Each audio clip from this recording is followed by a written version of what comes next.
Olá meus queridos alunos, tudo bem com vocês? Aqui é o professor Felipe Fontoura e nesse vídeo de hoje eu vou falar se você precisa ser um gênio da matemática ou não para saber programar. E ainda, eu vou explicar para você exatamente qual matemática, quais matérias, vamos dizer assim, da matemática você precisa dominar ou pelo menos entender para que você possa ser um programador. E para poder te explicar um pouco melhor, eu vou vir aqui para o papel e para a caneta, lápis e papel, para que a gente possa explicar melhor e para que eu possa explicar melhor para vocês, para que você possa entender bem direitinho. Então vamos lá, papel e caneta, bora!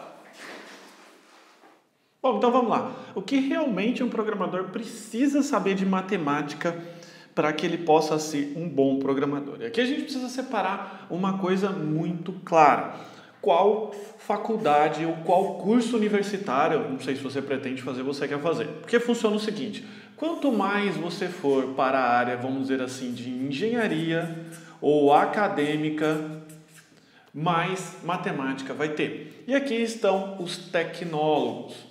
Qual é a diferença básica, vamos dizer assim, de um tecnólogo para uma faculdade no sentido mais acadêmico? Porque você vai tendo matérias mais, vamos dizer assim, da área das exatas. Aqui você vai ser basicamente um cientista da computação ou então um engenheiro da computação. Claro que tem aqui nessa área, vamos dizer assim, acadêmica mais pesada, coisas ou matemática que são específicas de cada área. Já vi vários cursos, como por exemplo, computação voltada a estatísticas. Esses dias uma pessoa do que acompanha meu canal perguntou. Mas enfim, só para você poder entender, os dois clássicos são esses, ciência da computação, engenharia da computação. E aqui a gente tem os nossos tecnólogos. E como eu expliquei, quanto mais para esse lado aqui, mais matemática você vai ter. Então você precisa separar uma coisa.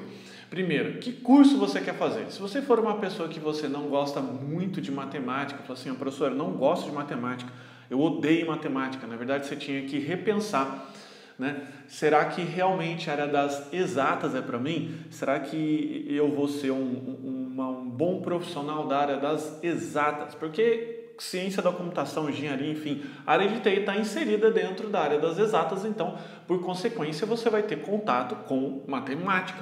Então, isso é uma primeira coisa que você precisaria entender, para separar aqui se realmente a área das exatas é para você. Se você detesta, odeia exatas, então você deveria repensar. Mas pode ser um outro caso que de repente você gosta de tecnologia, acha muito bacana, até tem vontade de entrar nessa área de exatas, mas de repente você tem muita dificuldade. Daí é outra questão.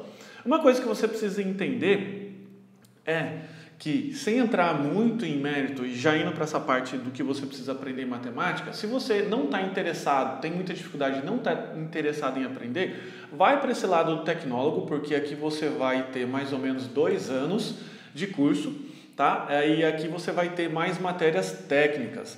Quer dizer, mais matérias técnicas não é o termo correto, é menos matéria, vamos dizer assim, matemática, física, enfim, quando eu fiz engenharia de computação, tive até cálculo 5, física 2, né, mecânica dos sólidos, coisas do tipo que, para ser sincero, eu nunca usei, ok? Então, se você tem então um pouco de dificuldade ou até mesmo facilidade, fica à vontade. E o que você vai aprendendo ao longo aqui com essas matérias, vamos dizer assim, acadêmicas? Você vai aprendendo cálculo, do cálculo, daí você vai aprender geometria analítica, você vai aprender cálculo 1 até o cálculo 5, dependendo da universidade, física de 1 a física 2, então você vai aprendendo algumas matérias a mais. Isso vai ajudar? Não sei. Por quê? Porque se você de fato for aprender alguma coisa voltada à área comercial, que é a área de aplicativos comerciais, e vamos excluir aplicativos, por exemplo, você vai trabalhar na Petrobras construindo sistemas de sondagem de petróleo. Cara, você vai aprender, ter que entrar em contato com matemática. Mas vamos supor que, vamos dizer assim, 99% dos casos não são assim, 99% dos casos vocês vão trabalhar com sistemas simples. E qual matemática você precisa ficar bom, né? Você precisa ficar como eu posso dizer, fluente naquela matemática. Eu vou dar os 3 assuntos aqui, que são assuntos que você precisa ficar ligado. Primeira coisa é dar uma matemática básica chamada regra de 3. O que é essa regra de 3? É aquela que a gente aprende na escola, né? Que aqui eu tenho 110, eu vou fazer uma continha fácil aqui, equivale a 100%, então eu tenho aqui, sei lá, 50%, isso aqui seria o x, cruza, isso aqui basicamente, por quê? Porque isso aqui você vai aprender a calcular de repente descontos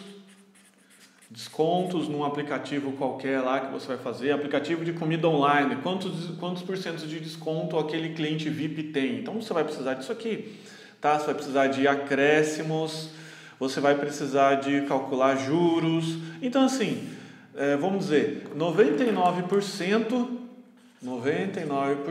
das vezes você vai precisar exatamente dessa matemática aqui, não mais do que isso, para ser sincero de verdade, tá? Claro, professor, mas eu vou aprender muito mais na faculdade. Você vai aprender porque a faculdade te dá uma visão geral. Professor, não quero nem saber de matemática. Tudo bem, então você fica atento a isso daqui. Então, regra de 3 é uma coisa. Outra coisa que pega muito, que eu vejo até inclusive que muita gente acaba vindo despreparado, é uma coisa chamada precedência de operadores. O que é precedência de operadores? É quando você faz uma conta, e eu tenho uma pegadinha clássica que eu faço, que eu vou fazer a média, né? Vamos fazer o cálculo da média. Se você não lembra como fazer a média, eu quero fazer a média de dois números, número 3 e o número 2. Qual que é a média desses dois aqui, né? Qual que é a média entre esses dois? Então eu faço 3 mais 2 dividido pela quantidade de números que tem aqui, 2. Então isso daqui vai dar 5 dividido por 2, ok? Basicamente esse resultado vai ser 2,5, legal? Então esse é o cálculo da média. Só que quando você vai fazer um programa, o código-fonte ele não tem essa nomenclatura aqui. Então o que você vai precisar? Você vai precisar usar, no lugar dessa divisão, você vai precisar usar a barra. Então ficaria assim, 3 mais 2 dividido por 2. Então essa barra aqui é essa barra aqui do teclado, legal? Isso aqui vai dar um número. Só que se você esquecer que existe precedência de operador, você vai fazer com que o seu programa tenha um erro, porque ele vai calcular 2 dividido por 2 mais 3, porque a divisão ela tem prioridade sobre a soma. Então ficaria assim, 2 dividido por 2, isso daqui dá 1, 3 mais 1 é 4, que é bem diferente aqui desse número 2,5. Legal? Então, o que você teria que fazer para corrigir esse problema? Você teria que colocar os parênteses, porque o parêntese tem prioridade, vamos dizer assim, nessa fila, prioridade máxima sobre qualquer outro tipo de operador. Então, ele iria primeiro calcular esse número aqui, então ficaria exatamente o que a gente fez aqui. 3 mais 2, 5 dividido, então daria esse resultado aqui, que seria o resultado certo. Nas provas eu fazia muito esse tipo de pegadinha, era a minha pegadinha clássica, porque quem ficava, vamos dizer assim, moscando na aula lá de linguagem de programação, de lógica de programação, acabava não entendendo muito bem sobre isso e acabava fazendo um programa e não dava certo. Uma dica que eu dou para vocês é, sempre que você for fazer um programa, trabalha lá com a calculadora do Windows, lá do sistema operacional que você está usando do lado, porque você faz essa conta aqui. Então você faz essa conta aqui na calculadora, claro que essa conta aqui foi muito fácil, não precisa de calculadora, mas ela vai dar um número, então ela daria 2,5 aqui para você. Esse número aqui você bate com a saída que você está tendo no seu console, lá no seu programa. E daí a hora que você bater esse número, você vai ver que esses dois aqui são diferentes, então você vai ficar esperto e vai procurar um erro. Legal? Bom, outra coisa também que você precisa ficar bastante esperto são os números booleanos. Pareço até meu professor de números booleanos falando na sala de aula. Mas o que são os números booleanos ou a lógica booleana? Não sei se você sabe, mas a gente vive hoje a base mais comum de numeração para a gente, a base decimal. A base decimal ela vai do 1 ao 10. Claro que depois tem outros números aqui. Então é bastante comum, se eu te falar o número 3 aqui, que está entre 1 e 10, você saiba exatamente o que é. Mas se eu te falar basicamente do número 0, 0, 1, 0, 1, que número aqui que é esse em binário? Essa é a lógica binária. Só que por que é importante você saber desse negócio aqui no mínimo estranho? Porque é essa base numérica que o computador trabalha. E por que você precisa saber dessa base numérica que o computador trabalha se ele já converte para você? Porque a grande sacada é que você consegue trabalhar melhor criando programas muito mais eficientes, tá certo? E por que programas muito mais eficientes precisam ser feitos? Depende, se você tiver no melhor hardware do mundo, se tiver se tiver acesso ao melhor computador do mundo, isso não importa muito. E o melhor computador do mundo que eu digo, nesse momento, pode ser o laptop ou até o próprio telefone celular que você está usando.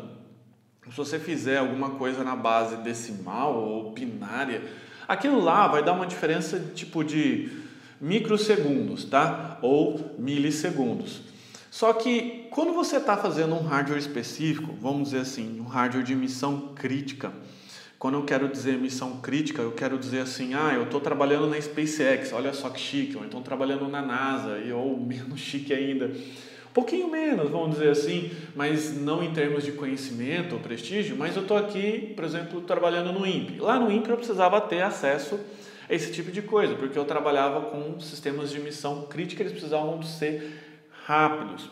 Ou um pouco menos, vamos dizer assim, chique ainda, é quando você está trabalhando com sistemas embarcados. Como assim sistema embarcado? É tudo que está basicamente dentro de um dispositivo eletrônico. Dentro do dispositivo eletrônico tem processador, tem um microcontrolador, porque é mais barato você fazer isso. O que é um microcontrolador? É quando um fabricante pega um chip, claro que o chip não é desse tamanho, eu só estou ampliando aqui para você, pega um chip e coloca aqui dentro desse chip tudo o que você precisa para que alguma coisa funcione e libera aqueles terminais, que são aquelas pontinhas de ferro, para que você possa ligar o seu hardware aqui. A grande coisa bacana é que aqui você pode colocar um programa, escrever literalmente um programa que ele vai rodar. Tem microcontroladores que são mais potentes, outros não tão potentes assim, e tudo vai variar de acordo com a aplicação. Eu tenho um exemplo que está aqui na minha mesa, essa câmera fotográfica, óbvio que ela é eletrônica, ela não é analógica mais, ela é eletrônica, então ela tem um processador. Então ela tem esse processador aqui para que ela possa fazer, de repente, o cálculo de foco, né? Alguma coisa específica assim. Então, se você for uma pessoa que você gosta um pouco dessa área eletrônica que quer, então fica mais esperto ainda com isso. Tá? E o que pega dentro dos números booleanos? Bom, número booleano, lógica booleana, tem inclusive uma matéria à parte na faculdade, é uma coisa que obviamente eu não consigo te ensinar aqui. Se você quiser saber um pouco mais sobre isso, até sugiro que você acesse o meu site, programardozero.com.br, que lá eu falo um pouco mais sobre essa iniciação de linguagem de programação. Que, aliás, se você ficar um pouco confuso com os conceitos que eu passar aqui, eu te aconselho mais ainda. Se você ficar familiarizado ou sabe que vai ver isso na universidade, eu te aconselho a prestar mais atenção, tá? Então vamos lá. Eu vou dar um exemplo aqui, um exemplo prático de quando a gente utilizaria esses números, essa lógica booleana para deixar um sistema muito mais rápido, esperto, inteligente, otimizado, eficiente, eficaz, efetivo, coisas do tipo. Então imagina o seguinte, que eu tenho uma classe. Essa classe ela tem, vamos dizer assim, 5 estudantes. Então eu tenho aqui uma classe, tem estudantes. Desculpe a minha letra, tá? Minha letra é horrível. Então sim, tenho 5 estudantes.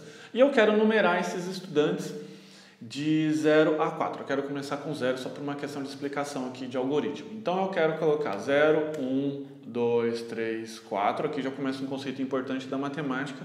Então vamos contar de novo. 1, 2, 3, 4, 5. Então tenho 5 posições, sendo que o primeiro estudante recebe o número da chamada de 0. Esse primeiro estudante aqui chama Pedro. Qualquer nome aqui é mera coincidência, aquele negócio de novela. Maria. Vou dar outro nome aqui, João. Vou dar outro nome aqui de José, outro nome aqui de Mário. Legal? Aqui. E aqui eu vou ter pelo número da chamada quem entregou ou não a tarefa que foi pedida, tarefa da escola. Legal? Então, aqui eu vou colocar um número que significa 0. 0 para quem não entregou e 1 para quem entregou. Então, no primeiro dia que eu passei a tarefa, obviamente ninguém entregou. Legal? Isso aqui é no dia 1. Todos esses estudantes eles têm 3 dias para entregar. Então, no dia 2, o Pedro entregou, então ficaria 1, 0. O João entregou também, 0, 0. Tá bom?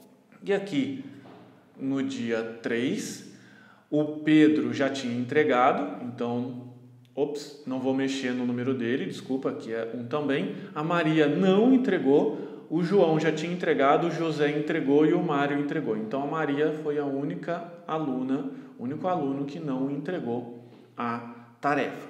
Como que você pode fazer esse algoritmo aqui funcionar? Você pode fazer de 2 jeitos. Normalmente, um programador comum, um programador como eu, como você, né, que a gente está fazendo ali, faria de 2 formas. Você pode fazer isso aqui de 2 formas.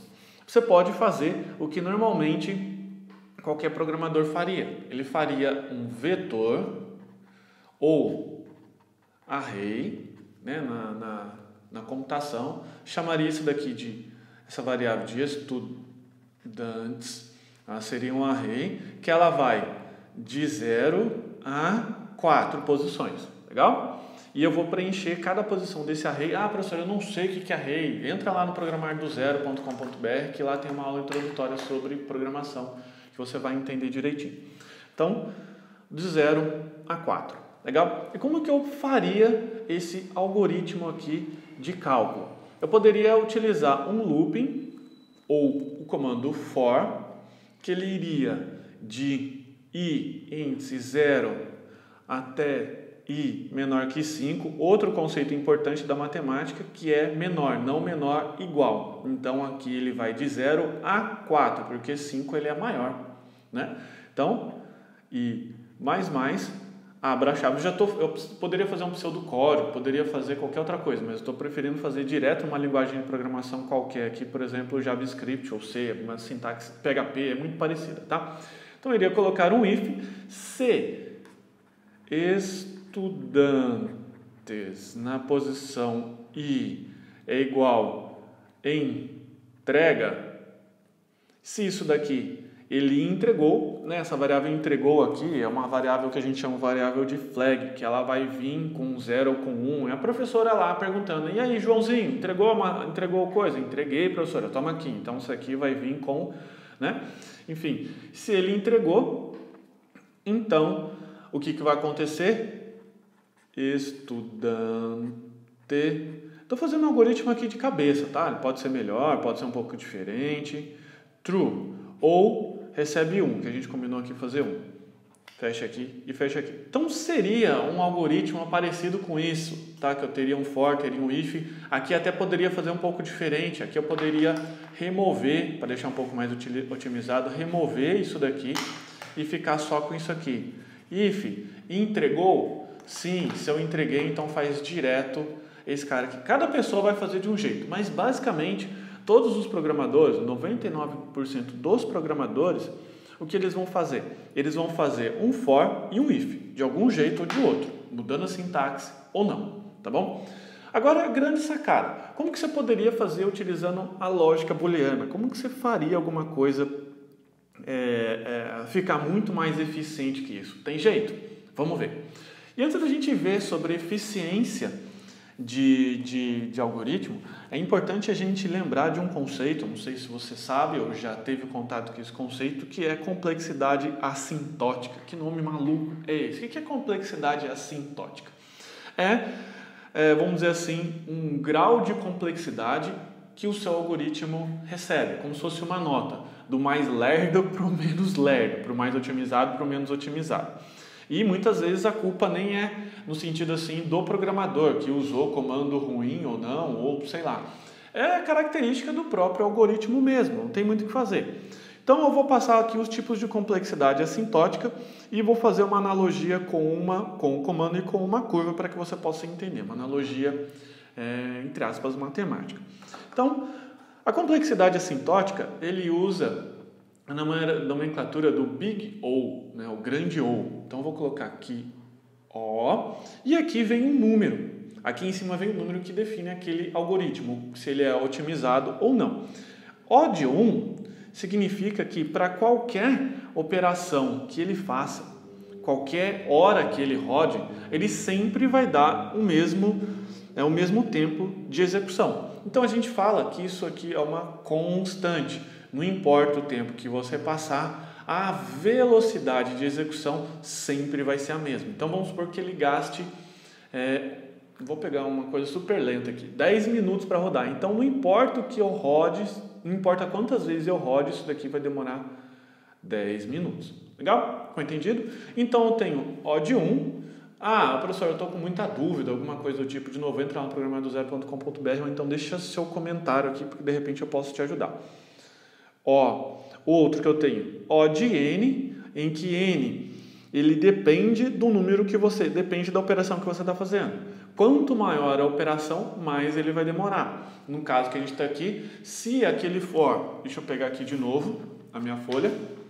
Se aqui eu estou trabalhando com 5 estudantes, se eu tiver 500 estudantes, ele vai demorar, 100 vezes mais para poder rodar. Então, para 5 estudantes, vamos supor, é 1 segundo. Para 500 estudantes, vou chutar um número aqui, 100 segundos. Tá bom? Isso aqui é um número meramente randômico. Então, a curva aqui, ela é constante, é um número constante. A curva desse N seria assim, seria crescente. Então, seria uma curva linear. Quanto mais elementos eu tenho dentro do meu algoritmo, mais ele vai demorar para poder rodar. Seria basicamente uma curvinha assim. Tá bom? Então, você está vendo vários conceitozinhos matemáticos aqui importantes, então é bom você ficar atento a esses conceitos. Professor, não sei o que é gráfico cartesiano. Então, é melhor você revisar um pouco mais sobre gráficos cartesianos. Tá? Basicamente, esses algoritmos aqui, eles são constituídos por um looping, ou uma repetição. Essa repetição ela pode ser do tipo for, como usei, do tipo while e outras que existem por aí. Agora, dando sequência aqui à nossa notação Big O. Existe uma outra chamada O de N ao quadrado. Essa daqui é bem pior que essa. Por quê? Porque essa complexidade assintótica ela vai ser o quadrado do número que você colocar aqui. Então, se você colocou aqui 2 elevado a 2, 10 elevado a 2. Então, o grande fator complicador desse cara aqui é esse 2 aqui, que ele está matando todo o negócio.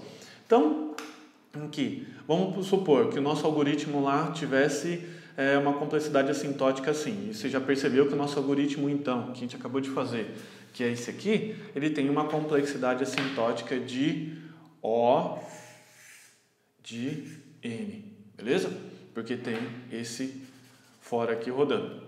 Então, vamos supor que esse algoritmo nosso aqui, só para você poder entender, tivesse 2 fors, que é a característica básica de N de 2.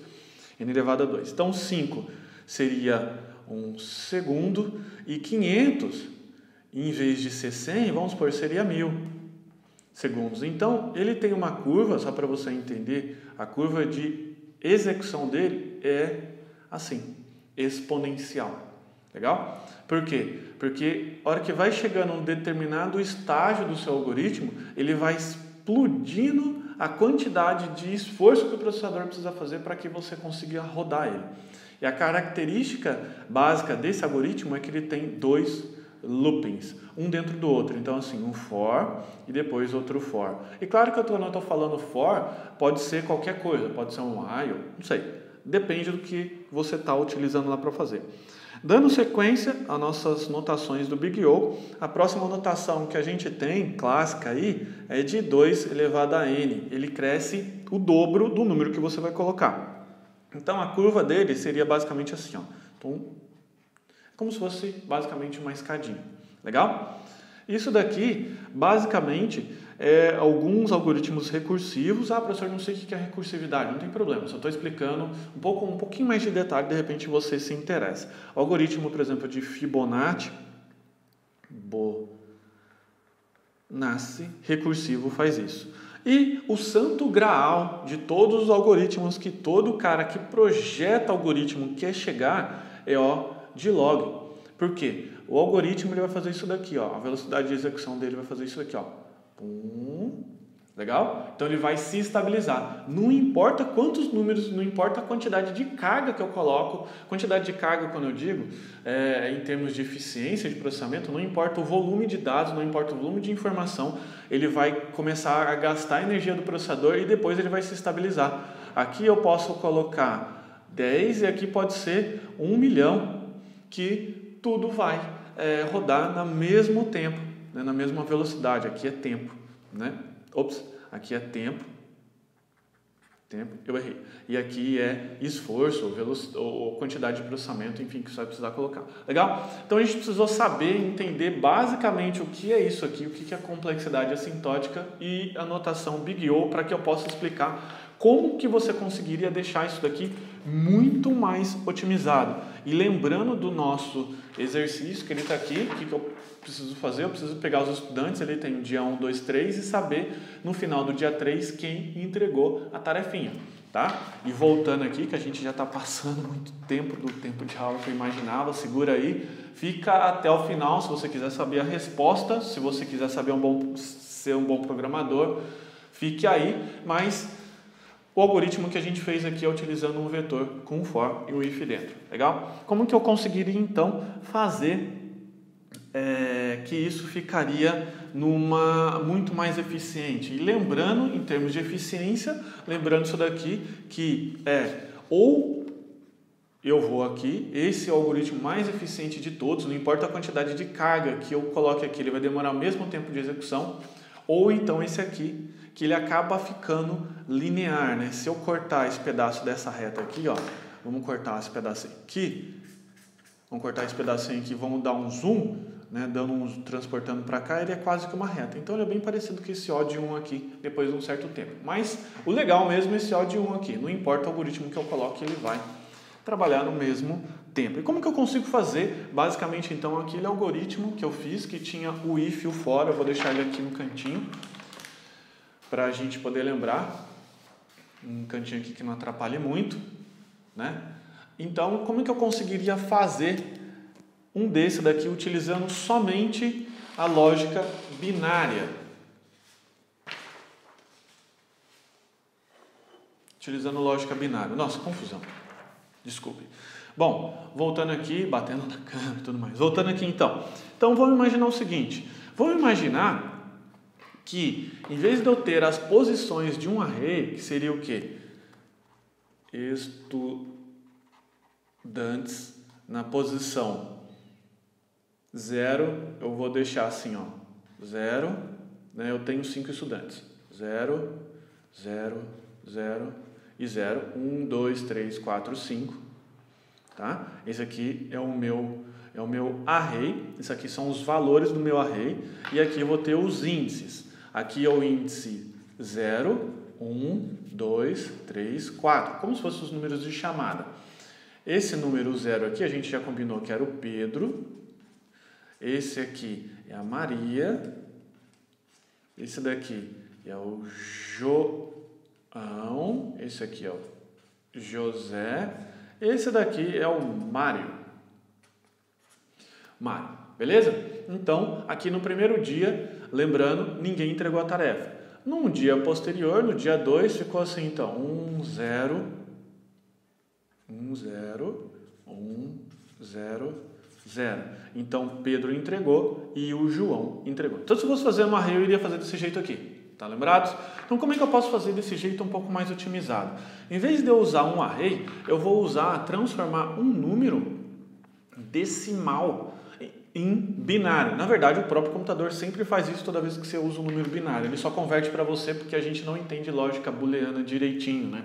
Se eu falar assim para uma pessoa que não é da área, uma uma pessoa que não é da área de exatas não vai saber. Então, vamos começar aqui. Primeiro dia. Então, no primeiro dia, o que a gente tem? 0, de novo. 0, 0, 0 e 0. Esse número aqui, em decimal, obviamente, ele vai ser 0. Né? Risquei aqui para dar uma de engenheiro. Vai ser 0. E lembrando aqui das posições. Aqui a posição. Né? Aqui a posição 0, 1, 2, assim vai sucessivamente. Legal? Então, vamos só marcar aqui, porque eu acho que você não está entendendo por algum motivo. Não tem problema. É assim mesmo. Então, aqui eu vou colocar o Pedro. Aqui eu vou colocar a Maria. Aqui é o João, aqui é o José e aqui é o Mário. Então, com uma simples variável, com um simples número decimal, eu consegui definir um conjunto de dados. Conjunto de dados que lhe ocupa uma certa quantidade de memória no computador. Mas certamente é uma memória muito menor do que se fosse representada por um vetor ou por um array, porque aqui eu vou gastar, vamos dizer assim, em termos de memória, a posição de uma variável simples, um número qualquer. Tá? Lembrando aqui, vou voltar aqui, no dia 2, segundo dia, o que eu tenho então? Vamos mudar aqui, então eu tenho 0, só para ficar um pouco diferente ali, para você poder entender a lógica. 0, 0, 1, 0 e 1. Então, vamos rever isso daqui? Então, o Pedro não entregou, a Maria não entregou, o João entregou, o José não entregou e o Mário entregou, tá? Que número que é isso aqui em decimal? 0010. Em decimal, isso daqui dá 5. Ou seja, o número 5 representado em binário, representado dessa forma. Então, vocês entenderam a sacada? Então, em vez de eu guardar tudo isso daqui dentro de um array, que ocupa muito mais posições, eu tenho índice, tenho que manipular com for, o que eu faço? Guardo dentro de um número. Número 5 representa as pessoas que entregaram a tarefa. Por quê? Porque se eu converter 5 em binário, ele vai dar 0010. 1. Tá bom? Eu fiz um pouquinho diferente aqui só para você poder entender a lógica, para o pensamento não ficar viciado. Legal? Agora vamos pegar o terceiro dia. Terceiro dia. Legal? Quem entregou no terceiro dia?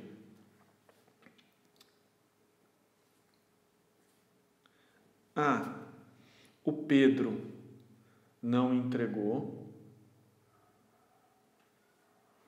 A Maria entregou. O João não entregou. Por que o João não entregou? Já tinha entregado. O José entregou. E o Mário não entregou. Por quê? De novo, ele já havia entregue. Então, que número que é esse em decimal? Esse número aqui é 10. Como é que eu sei? Porque eu estou fazendo conversão de número booleano para número decimal. Como é que eu posso fazer? Bom, você vai aprender a fazer essa conversão aqui na mão, tá? Através de um processo de divisão.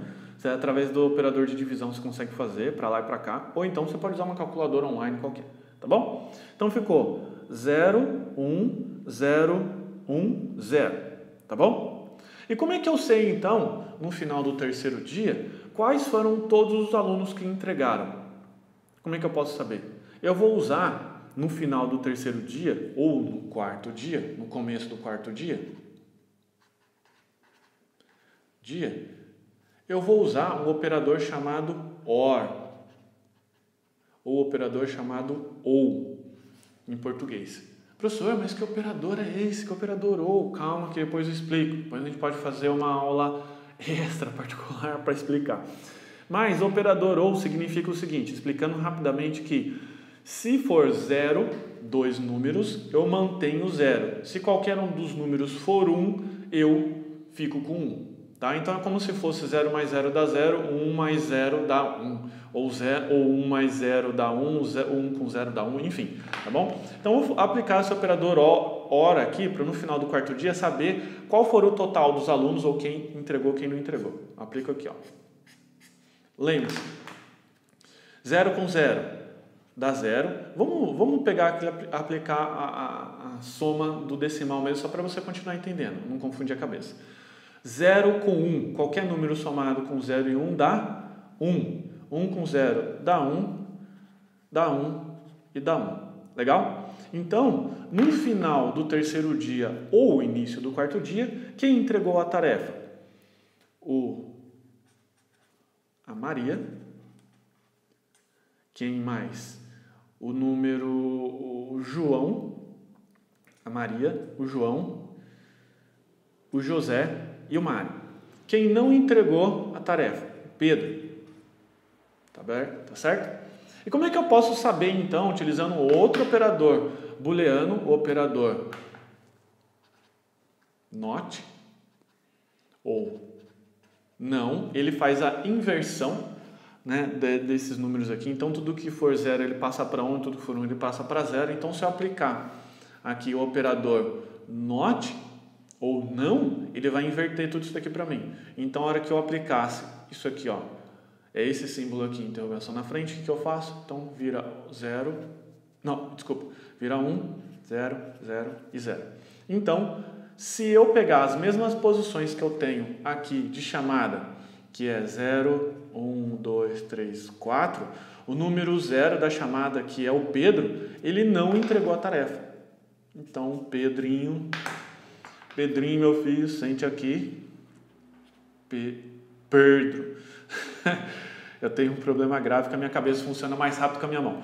Pedro, então o Pedro, ele não entregou a tarefa. Bilhete para a mãe do Pedrinho.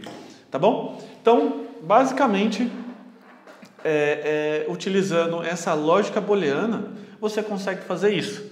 Então, a hora que eu for armazenar isso daqui, então 5, se eu voltar aqui, ó, 5 com 10 vai dar 15. Que se você for ver, fazer a conversão, o número 15 significa isso em binário. Então, se eu simplesmente armazenar lá no lugar que eu estiver armazenando, num banco de dados, sei lá onde você está armazenando, numa memória, o número 15 é um número qualquer, um número decimal, que ele vai, vamos dizer assim, no espaço de memória, gastar muito menos que isso aqui. E o melhor, eu não vou precisar fazer, você está vendo? Que só aplicando um operador lógico, eu consegui fazer a mesma coisa que isso aqui faz. E qual é a complexidade assintótica desse algoritmo meu que eu estou fazendo aqui? Ó? Complexidade O de 1. Então, o algoritmo O de 1, que é esse aqui, ganha em velocidade desse daqui. Fazendo exatamente a mesma coisa. Tá bom? Então, desse jeito que você consegue tornar um algoritmo muito mais eficiente usando uma coisa simples, básico do básico da matemática. Legal? Então, em resumo da aula, gosto sempre de resumir a nossa aula, vou separar isso aqui para não ficar confuso. Então, o que você precisa ficar esperto? De novo, só porque já está dando já quase 40 minutos de aula, pode ser que você esqueceu do conteúdo inicial, mas, de novo, o que você precisa ficar esperto? É saber aonde você quer chegar. Normalmente, eu vou de tecnólogo até ciência da computação ou engenharia da computação. Quanto mais para esse lado de cá que você for caminhando, mais matemática você vai ter. E eu digo mais, engenharia da computação muitas vezes tem mais matemática que ciências da computação. Por quê? Porque a base dele é de engenharia. Então você vai aprender coisas que, por exemplo, um engenheiro civil aprende também no início da faculdade. Tá bom? Por isso que eu fui aprender lá mecânica dos sólidos. Eu nunca usei mecânica dos sólidos. para poder fazer nada dos meus programas, mas eu tive que aprender e tive que passar se eu quisesse pegar meu canudo. Então, engenharia da computação, inclusive, tem mais matemática e ciência da computação. Não é nada de outro mundo, é super tranquilo, é só você, de fato, estudar matemática. Mas se você odeia, detesta matemática, até o conselho que eu dou para você é repense. Repense, de verdade. De repente, você pode só gostar de programação e ser um advogado. Tá bom? Nada te impede a fazer seus programinhas lá de lazer e ser advogado. Mas, professor, eu tenho então dificuldade em matemática, mas quero seguir nessa área de computação. O que eu preciso me esforçar além das matérias da faculdade, que é a matemática do dia a dia, a matemática popular, do povão, né? O que rola no povão lá da computação. No povão da computação, que eu estou inclusive incluído, você vai ter que aprender e vai ter que aplicar muito regra de 3, para a gente fazer a tal regra de 3, ficar esperto com precedência de operadores, que é aquele negócio que eu falei lá, calcular a média. Aqui você vai aprender a calcular juros, descontos, acréscimos e qualquer coisa do tipo, cálculos simples. O operador, precedência de operadores, é tudo quanto é tipo de continho, você tem que lembrar dele, inclusive para fazer essas daqui, mas o exemplo que eu dei para você é a da média. E a lógica booleana, você vai achar um treco inútil quando você for fazer a faculdade ou fazer qualquer curso aí de computação, mas, como você viu, ela deixa seus programas mais espertos. Por que o seu programa fica mais esperto? Porque você fala direto a linguagem, em termos de sentido figurado, você fala direto a linguagem que o processador entende. Então, como a gente viu, a gente tem na notação Big O, a complexidade assintótica ela é O de 1, depois vai O de N, O de N ao quadrado, O de 2N e O de log. Qual é o santo graal? É esse cara aqui, né? Esse cara aqui. Não importa quanto informação coloque lá, ele vai demorar o mesmo tempo para executar. E também, claro, mas é muito difícil você estar aqui, então você deve estar aqui. Para nós, réis mortais aí, né, que estamos trabalhando na informática simples ali, na informática aqui de sisteminhas, sistemas comerciais, enfim, na grande maioria das vezes a gente vai estar trabalhando aqui, ó.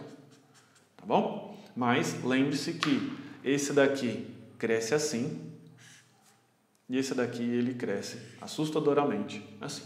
Então fique esperto, próxima vez que você colocar um conjunto de dados lá, fica esperto com o seu sistema. E claro, sempre é bom lembrar que se você quer trabalhar com computação embarcada, que é a computação que roda em dispositivos, como eu dei esse exemplo aqui, dessa câmera aqui, você precisa ficar mais esperto ainda, tá bom? Então, se você gostou dessa aula aqui em papel, de um jeito meio simples, improvisado, né? Deixa aqui o seu gostei. Inscreva-se no canal. Comente. E acesse um site muito legal que vai te ensinar a programar do zero, chamado Programar do Zero.com.br.